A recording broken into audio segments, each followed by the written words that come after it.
Hello folks, dear pilgrims. I'm not dead.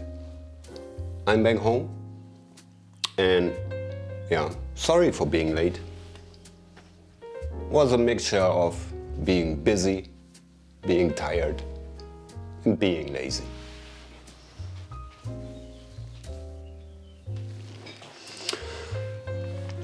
Now, first part of facts and figures about my extraordinary Camino. And I had to write some notes. I was walking from Burgos to Santiago de Compostela. My app says 489 kilometers. Nobody knows, maybe 500, maybe 490, 510. Who cares? Let's say 489. And I had a day off at Leon, so 20 days of walking means an average of 24.5K per day. My longest stretch was from Leon to Hostal Viky with 34 kilometers. The shortest one was Terra Dios de los Templarios to Sahagún with 13 kilometers. It was a nice day.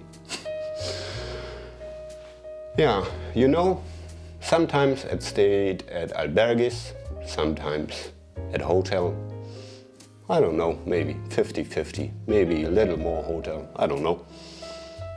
Because, the situation was kind of difficult. And for me, was important I can walk relaxed, knowing I have a place to stay without having to look for it. Anyway, this was my Camino. Your Camino will look completely different. And I do not make any recommendations what you should do or what you should not do. All I can tell you is my experiences, my opinions.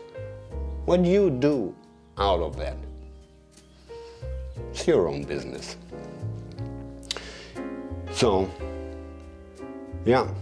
travel to Spain was kind of annoying due to all this Corona regulations and PCR tests and stuff like that, and also reduced flights, reduced buses. Was kind of a pain in the ass, but was feasible. Whereas the travel back to Germany was a pure nightmare. But I'll pick that up later. So now, if you decide to start from Burgos and maybe you want to stay a night at Madrid, or you have to because of time, I can recommend you Hostal Viky. It's in the area of the airport. I paid 38 euros, but this 38 euros includes the transfer from the airport and the transfer to the airport. So if you would buy a taxi, you know what I mean. I think even the taxi is more expensive than this hotel room. And although the hotel is only roughly 1.5K from the airport, you cannot walk. There's no pavement. There's only highways to the airport. So you have to have a transfer. Anyway, Hostal Viky, I put the address and on the screen, and I also put the address down in the description.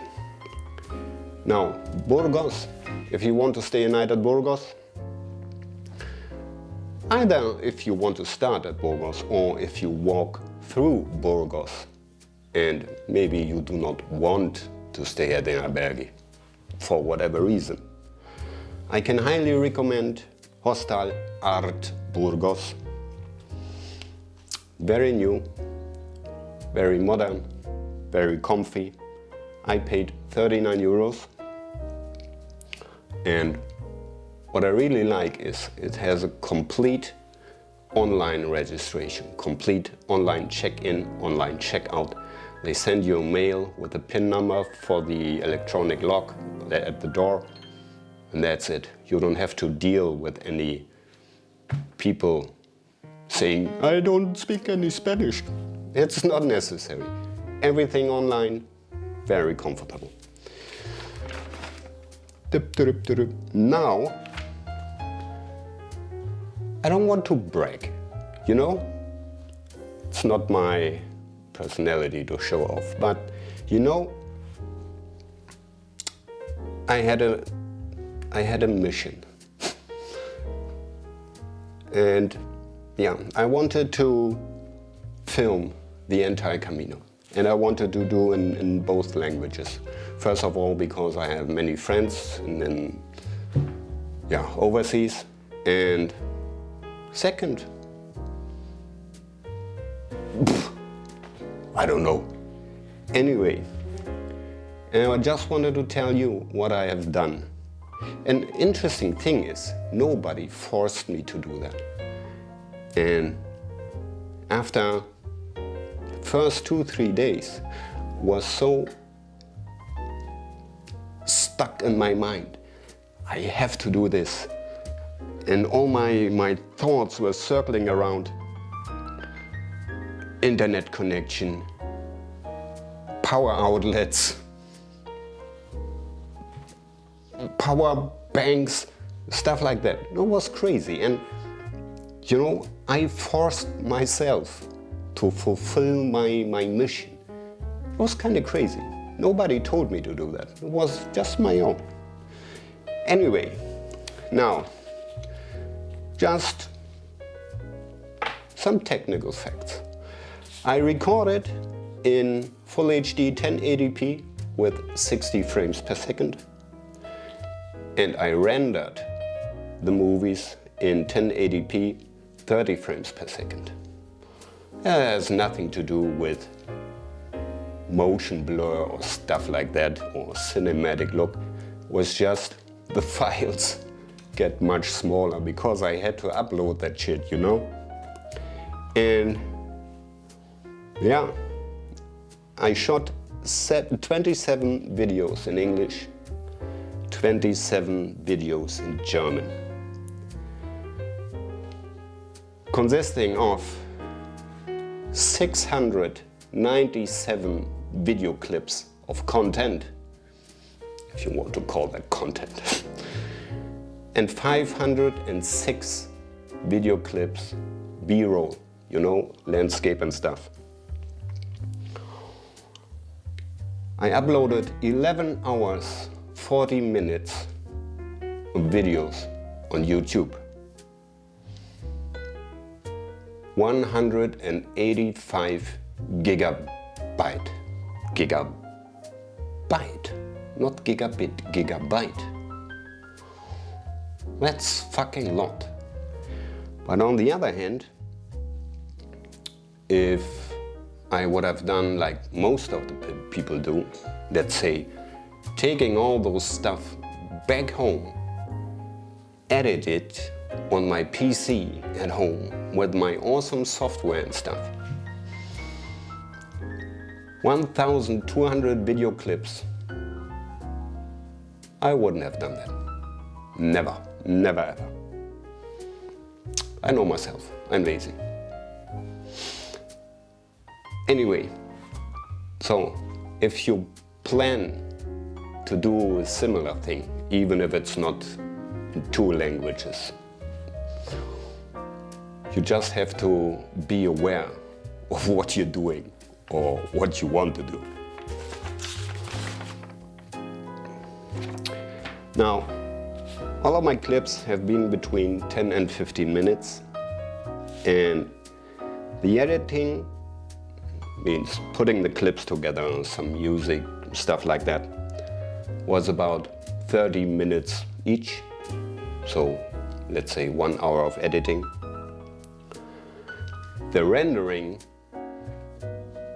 you know, the software putting all together on one clip is about, let's say, the same duration as the video is.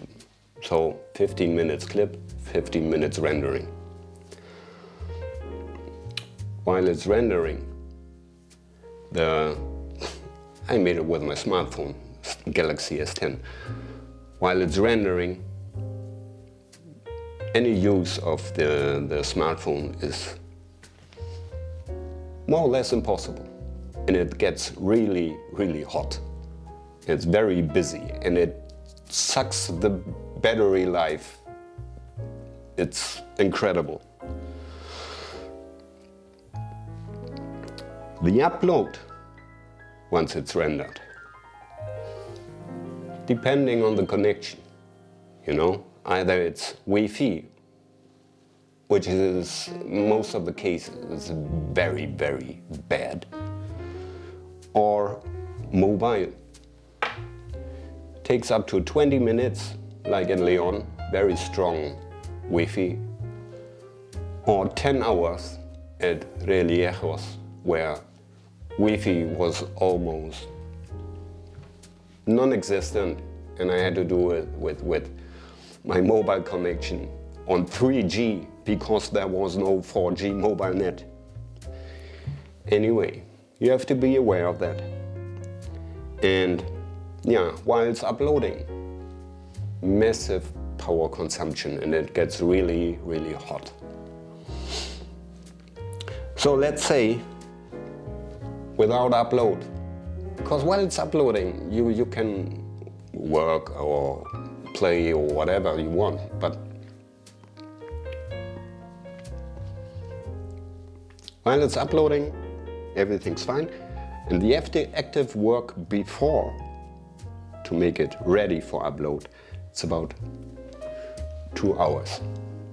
So when I get to the albergue, take a shower, plug in all my batteries and cameras into a power outlet, and then I start working for 2 hours before I did anything else. No fun with other pilgrims, no hanging around in bars, whatever. Of course, when you're alone at the bar or sitting at the garden, you can edit your videos and then have a beer, that's not a problem. But 2 hours active work, and yeah, needs a lot of discipline, because many times when you walk 25 or 30K, you don't want to do anything at all. But yeah, I had a mission.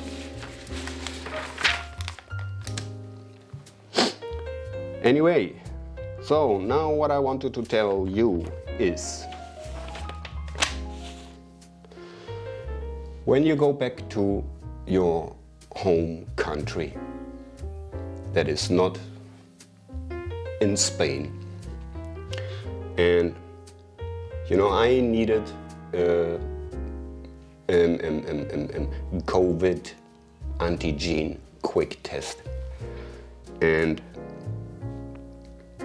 I don't know how it is now in 2 weeks, 3 weeks, 4 weeks. Nobody knows. So if you need a COVID test to go back to your country, it's not like in Germany, where on almost every street corner you will find a COVID test center. In Santiago it's different. And at the airport in Santiago, you don't have a test center like, let's say, Madrid or Barcelona. No. You have to look for yourself, and nobody can tell you where it is. I figured out that there are, let's say, 3 or 4 major places to go in Santiago. One is a hospital, second is the university hospital, and I went to Laboratorio J de Soto. Link in the description. It's about 5 minutes walk from the old town. It's where almost where the bus transfer goes to the airport. You have to make an appointment. They don't speak any English, as usual, but they make you a test, and they make any kind of test. If it's a quick test or PCR test or whatever, they do everything. So, good place to go. I figured it out after hours of research. It's amazing. And if you want to have a amazing memory of your Camino, and you think about a tattoo, high quality tattoo, I can highly recommend Doc Mortiis Tattoo Clinic. Link down below. It's, let's say, 10 minutes walk from the old town. It's an awesome guy. He's from Ecuador, I think. And yeah, you've seen my tattoo. You know, we can discuss about the picture itself, but the quality is awesome. The colors are awesome. Amazing work done. Mortiis, thumbs up.